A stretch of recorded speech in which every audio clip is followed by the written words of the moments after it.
Bonjour à tous, j'espère que vous allez excellemment bien. Aujourd'hui on se retrouve pour parler cyclisme, pour faire la présentation de la 9e étape de la fin de cette première semaine du Giro qui s'est découpée en deux parties, les 3 premiers jours en Albanie puis la suite du côté de l'Italie. On va parler de cette étape, la fameuse journée des chemins blancs, et on verra qu'elle va faire peur à certains leaders. On parlera des favoris, de l'état des routes également sur ce parcours, ou encore de la météo du côté de cette journée, du côté du Tour d'Italie. Il faut toujours faire attention, voilà, à la météo sur ce genre d'étape parce qu'elle peut avoir des grandes conséquences sur la suite du parcours. On verra tout ça du côté de cette journée.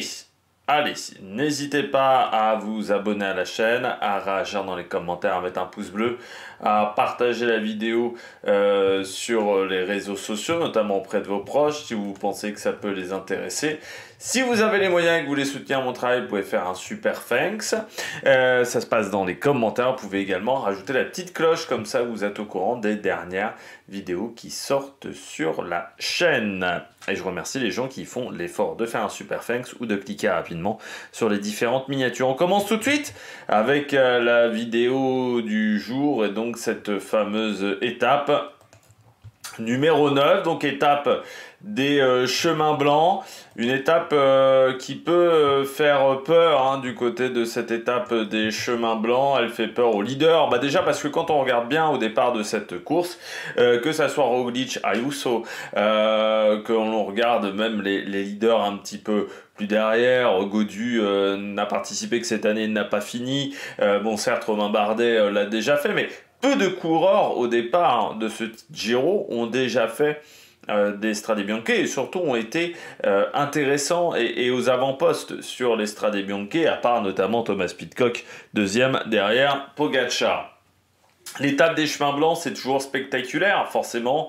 On l'a vu sur le dernier Tour de France, et pourtant on était sur des chemins blancs qui étaient un petit peu moins vallonnés. Et pourquoi c'est spectaculaire? Parce que la course devient beaucoup plus dure, les stratégies ont beaucoup moins d'impact sur ce type de course. En fait, c'est du cyclisme, ce qu'on appelle à l'ancienne, comme dans les années 60, 70, où c'était des batailles beaucoup plus homme contre homme, plutôt que équipe contre équipe. Le collectif est beaucoup plus compliqué à mettre en place dans ce genre de journée. Alors cette année, on ne devrait pas avoir une overdose de chemin blanc, même si on aura quand même du kilométrage, mais on ne devrait pas avoir une overdose. On n'a pas forcément les secteurs les plus durs, Santa Maria Catarina, notamment, n'est pas au programme, ou encore le Tolfé du côté de cette journée, mais on aura, je pense, suffisamment de kilomètres pour provoquer de la difficulté, notamment lors des 3 premières sections qui sont assez longues et qui devraient faire assez mal. Sur la deuxième partie, par contre, des chemins blancs, on aura notamment le Colle Pinzuto, ça devrait être un peu plus facile à passer parce que des secteurs un peu moins kilométrés. Et puis cette arrivée à Sienne, en fait on reprend le parcours presque de la première édition des Strade Bianche, à l'époque où ça ne s'appelait pas les Strade Bianche, mais on y reviendra un petit peu quand on parlera de l'histoire autour du parcours de cette étape. Donc on aura l'arrivée à Sienne, toujours cette arrivée difficile. On aura le Colle Pinzuto également, qui est une montée compliquée, mais comme je vous le disais, pas de la montée de Santa Catarina, qui est un secteur assez long, qui est plus forcément qui est un secteur maintenant où on déclenche la course de loin du côté de Pogačar, mais c'est vrai que à une époque c'était vraiment le secteur où se décantait la course. On l'a vu lors de la dernière édition des Strade Bianche, que la course était déjà décantée quand on est arrivé dans cette section. Et pas le Tolfé qui a parfois servi pour la victoire finale, pour s'échapper. Je pense notamment l'année de Mathieu Van Der Poel. Je pense que du côté du Tolfé, on a décidé de ne pas l'utiliser car Le Tolfa a une particularité, c'est que la première partie du secteur est en descente et ensuite c'est une montée. Et on s'est peut-être dit que la descente pour des coureurs qui ne sont pas habitués à aller sur les Strade Bianche, c'était peut-être un peu trop technique. Et ça ressemblait peut-être un peu trop dans ce cas-là au Strade Bianche. Donc on a voulu faire un peu différent. Et ce qui fait que l'entrée dans Sienne ne sera pas du tout la même par rapport à d'habitude, là aussi du côté de la course. Donc arrivé sur la Plaza di Campo, cette fameuse place célèbre, et puis des secteurs pas forcément les plus impressionnants ou les plus connus du côté des Strade Bianche, mais des secteurs quand même intéressants, on y reviendra sur la présentation du parcours, juste avant le dénivelé positif, 2458 mètres, c'est la 11e étape dans ce classement, donc on voit qu'on est sur une étape oui, de moyenne, de vallonnée, voilà, on n'ira pas sur de la haute montagne, ni de la moyenne montagne, c'est une étape légèrement vallonnée, voilà, c'est pas non plus extrême, 2500 mètres de dénivelé positif. Allez, on regarde tout de suite le parcours de cette journée. Donc vous le voyez, 5 secteurs chemin blanc seront au programme dans la deuxième partie de journée. On part de Gubbio. Gubbio qui était le lieu de départ de la première édition des Strade Bianche quand ça s'appelait la Montepaschi Eroica pour aller jusqu'à Sienne, 180 km au programme, mais le parcours est différent de cette première édition des Strade Bianche. Il y a moins de sterato, comme on les appelle en Italie, ces secteurs de chemin blanc. On part donc de Gubbio, première partie d'étape pendant 1 heure et quart, où on sera sur du place, qui pourrait nous donner des difficultés à former l'échappée. Ça risque de rouler assez fort dans cette première heure de course. L'échappée pourrait sortir après Mercatale, qui sera le lieu du premier sprint intermédiaire, du côté de la Cima, 4 km 2 à 7,6 de moyenne. On sera au kilomètre 52, c'est-à-dire à 128 km de l'arrivée du côté de la Cima. On regarde un petit peu cette difficulté, 4 km 2 à 7,6 de moyenne. Un passage à 10,4% pendant 600 mètres. Et puis un autre passage de 600 mètres à 9,8%. Oui, il y a un petit peu de pente du côté de cette montée qui n'est pas la plus régulière au programme de cette étape. C'est presque la montée la plus longue de la journée, mais elle sera sur du goudron, alors que les suivantes, pour la plupart, seront sur des secteurs empierrés.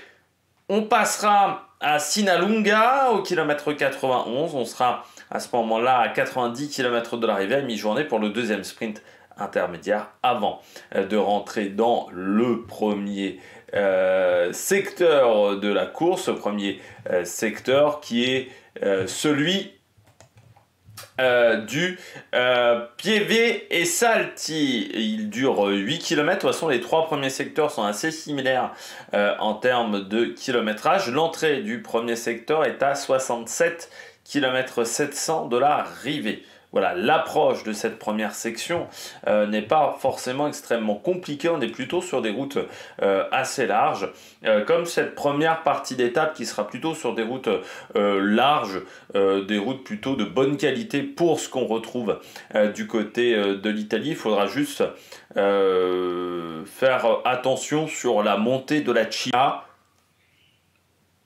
qui se déroule sur une route un petit peu plus étroite. Donc on retrouve voilà, des routes assez larges avant le premier secteur, donc ça devrait être un peu une guerre de placement entre les différentes équipes. Premier secteur, il est en légère descente sur sa deuxième partie. On a un petit peu du mal à le voir, mais là ici vous voyez que c'est en descente, mais pas forcément de grands virages. On sait que c'est ça qui est compliqué à gérer du côté des chemins blancs de ces steratos, c'est quand vous avez une pellicule de poussière, même si là on aura quand même le passage de la caravane avant. Je suis pas sûr par contre que la caravane passe, parce qu'il faut savoir que sur le Tour d'Italie également il y a une caravane. Je ne sais pas si la caravane passe parmi les secteurs, peut-être qu'on les fera contourner ces différents secteurs, mais si on ne les fait pas contourner ces différents secteurs, on aura des véhicules qui seront passés un petit peu avant. Et autant à Roubaix, c'est pas forcément un avantage d'avoir des véhicules qui passent avant parce qu'ils ont tendance à emmener de la boue sur les pavés, autant sur les Steratos, surtout s'il fait sec, eh bien c'est plutôt intéressant parce que ça va enlever cette couche de gravette. Hein, c'est ce qu'on parle en rallye, pourquoi sur les rallyes terre il ne faut surtout pas ouvrir, parce que vous avez une pellicule de petits graviers un petit peu fins qui rend la route extrêmement glissante.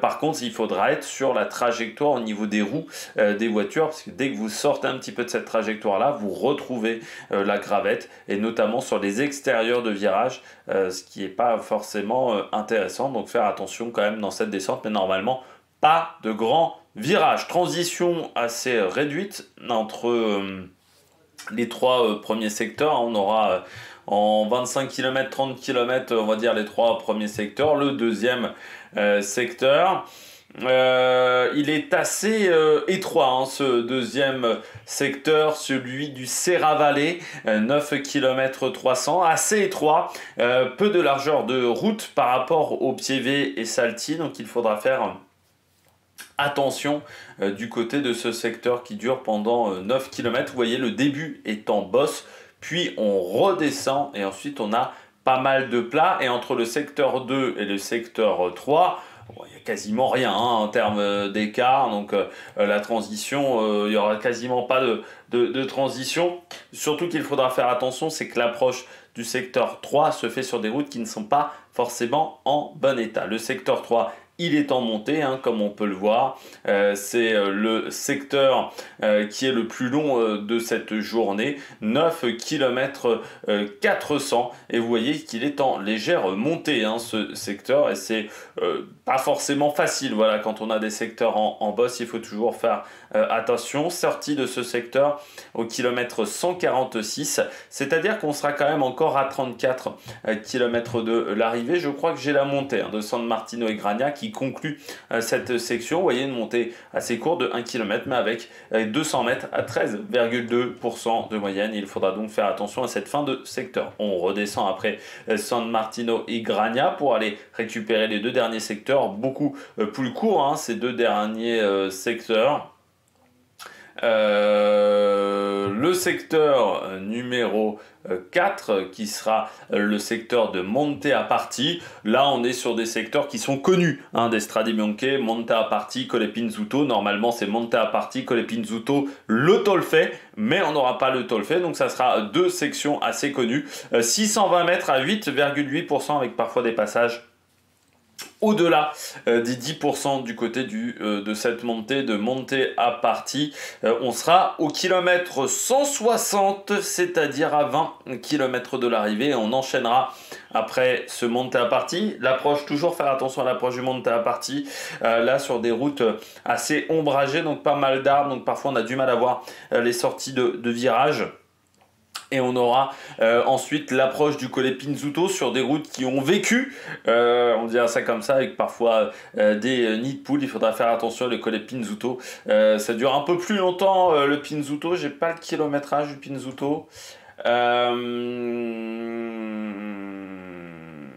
Tac, tac, tac. Non, je crois que j'ai pas le Colle Pinzuto, si je l'ai, 2 km 400 à 15% de moyenne. Ça sera donc le dernier secteur voilà, du côté de Sienne. Ça ne veut pas dire qu'ensuite ça sera facile car on aura encore quelques difficultés avant d'entrer dans Sienne, notamment des faux plats montants qui peuvent être un petit peu compliqués, et cette approche d'ancienne, alors qui sera moins technique hein, que du côté des Strade Bianche, mais qui est quand même pas évidente, et puis la fin avec cette montée vers la Piazza del Campo. On regarde tout de suite le final, voilà les derniers kilomètres.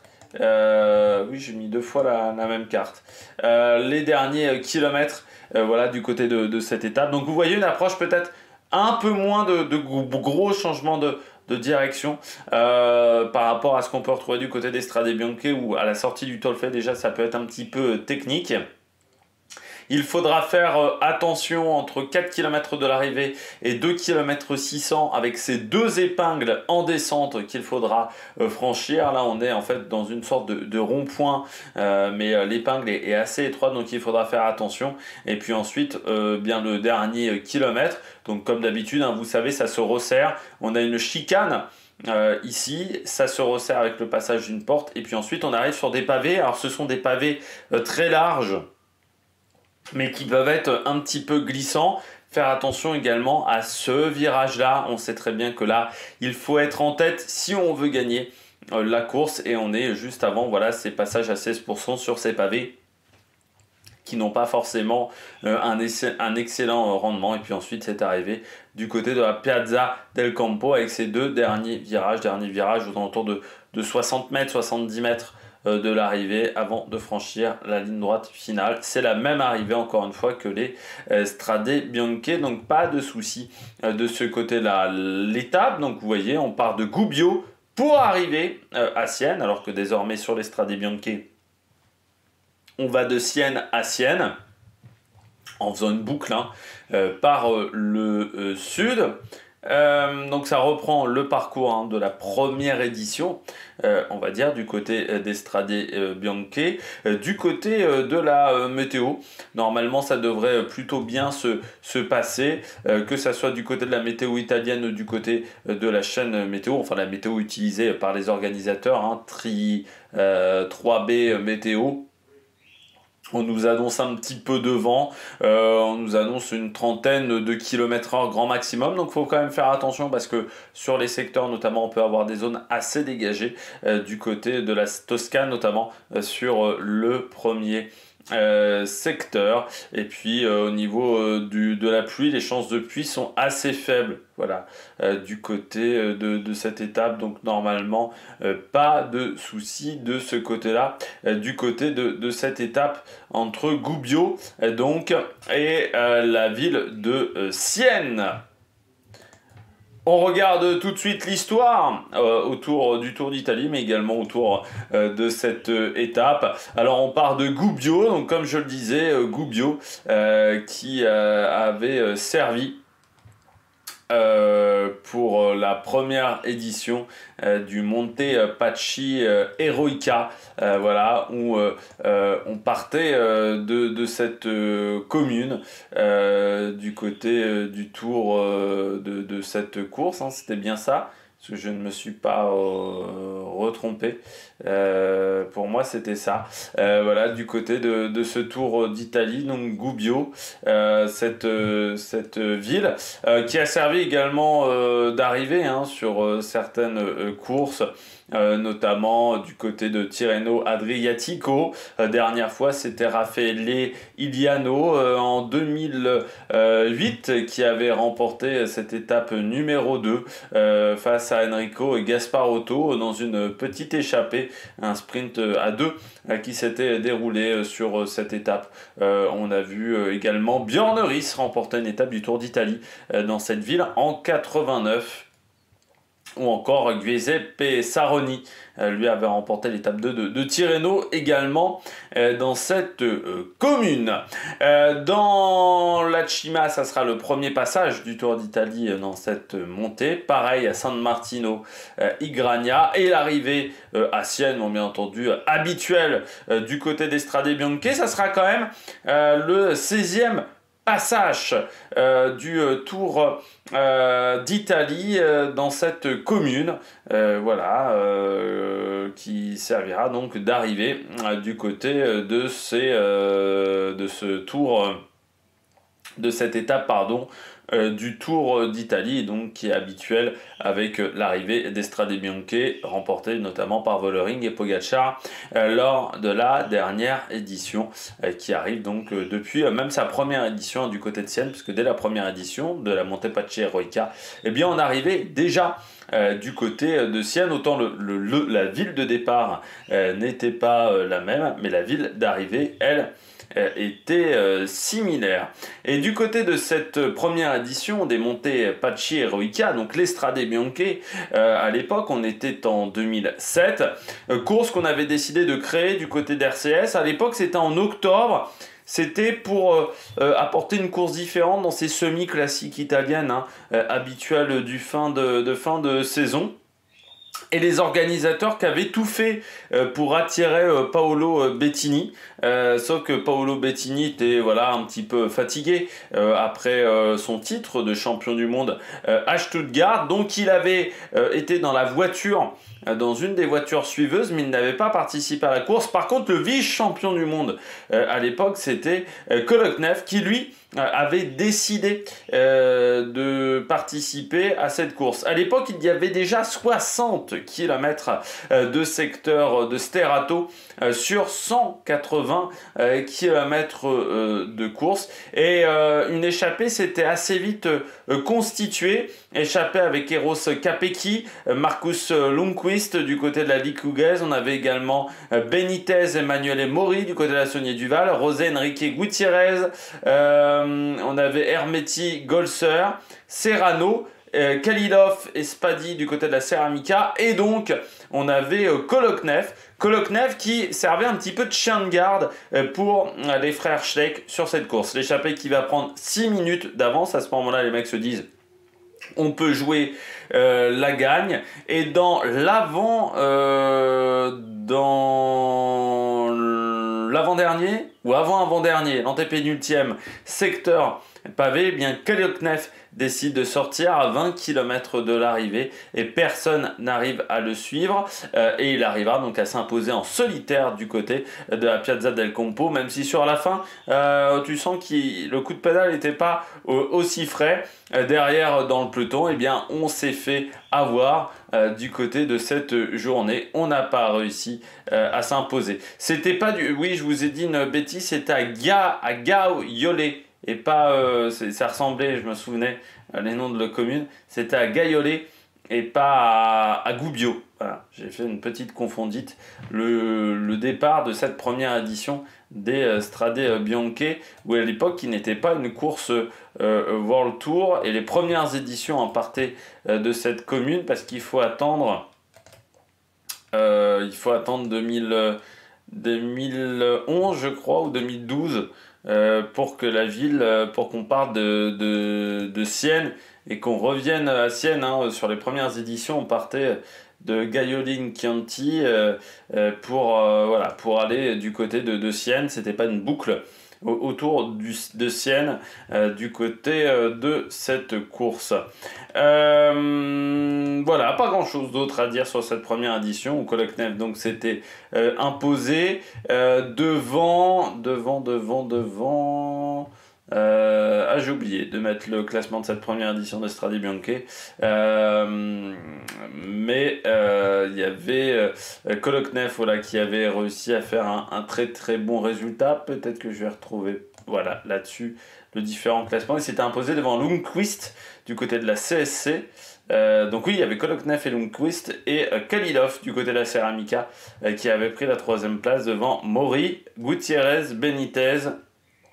Et voilà, les leaders des différentes équipes, notamment Balan ou encore Pozzato, eux avaient dû se contenter d'une arrivée dans le peloton en étant distancés. Le cycliste du jour, eh bien c'est Franco Coccioli, coureur italien.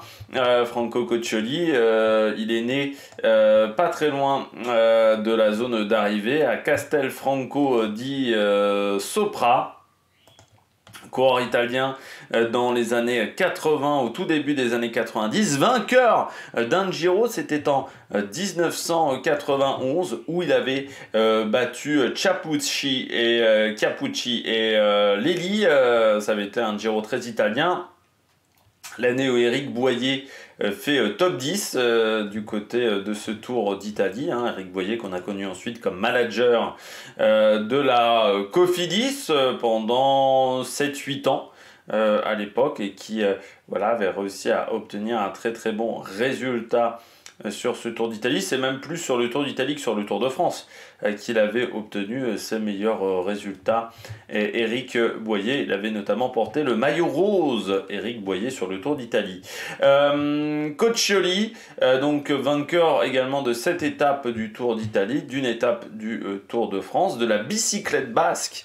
Donc je vous avais parlé de cette course quand on parlait du Tour du Pays Basque, parce que la dernière étape du Tour du Pays Basque autour de Eibar reprend, on va dire, le parcours de la bicyclette basque, vainqueur également d'un Tour du Trentin, l'ancêtre du Tour des Alpes du côté de sa carrière. Voilà ce coureur italien qui a fait plusieurs top 10, autre que sa victoire sur le Tour d'Italie, notamment un podium l'année d'après en 92, ou encore une 5e et une 6e place en 89, 90 et 86. Voilà. Et en 91, il remporte également l'étape 15, l'étape 17 et l'étape 20, et il avait été maillot rose pendant 20 jours. Hein. Donc assez impressionnant du côté de ce Giro 91 qu'il avait dominé. Voilà, hein, du côté de cette épreuve qu'il avait réussi à s'imposer. Il avait pris le maillot rose dès le jour numéro 2. Le premier jour, c'était Philippe Casado qui avait remporté la première étape et qui avait remporté également le maillot rose. Et ensuite, il n'y aura que Éric Boyer, voilà, qui arrivera à récupérer le maillot rose pendant l'étape numéro 4, pendant une seule petite journée. Et ensuite, Coccioli gardera ce maillot jusqu'au bout. Voilà. Du côté de ce Tour d'Italie. Et Philippe Casado, qui est un coureur qui va mourir très jeune, à seulement 30 ans, d'une rupture d'anévrisme là, pendant un match de rugby. Donc voilà, juste après avoir pris sa retraite de coureur cycliste. On regarde tout de suite la stratégie.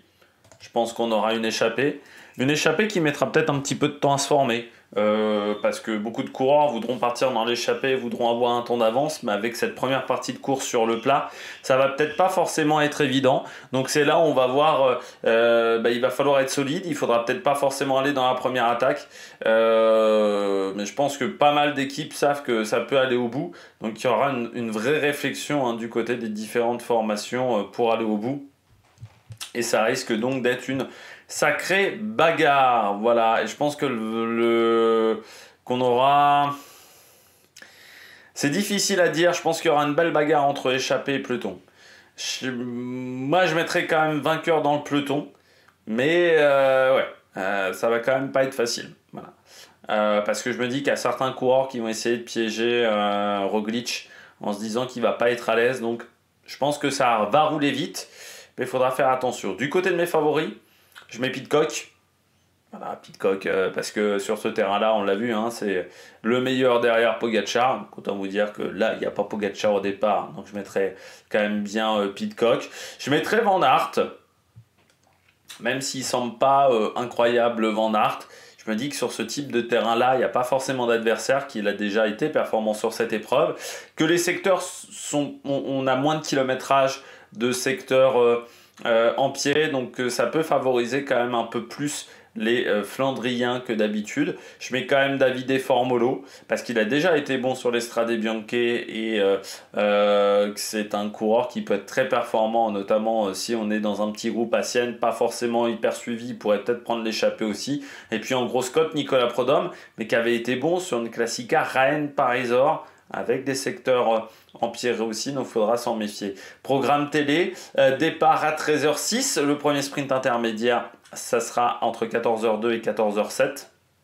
À ce moment-là, on sera à 134 km de l'arrivée. Le deuxième sprint intermédiaire, ça sera à 89 km de l'arrivée entre 15h04 et 15h16. Faites attention sur le site du Giro, il y a même une petite erreur parce qu'ils ont mis 16h. Au niveau de ce sprint d'intermédiaire numéro 2, mais c'est une erreur de leur part. L'entrée du premier secteur empierré se fera entre 15h31 et 15h46 à 67 km 700 de l'arrivée. L'arrivée prévue entre 17h et 17h24 et nous on se retrouvera dans la soirée pour faire le débrief de cette journée. Allez, n'hésitez pas à vous abonner à la chaîne, à réagir dans les commentaires avec un pouce bleu et puis nous on se retrouve pour de nouvelles aventures sur Amérique Production. Ciao ciao.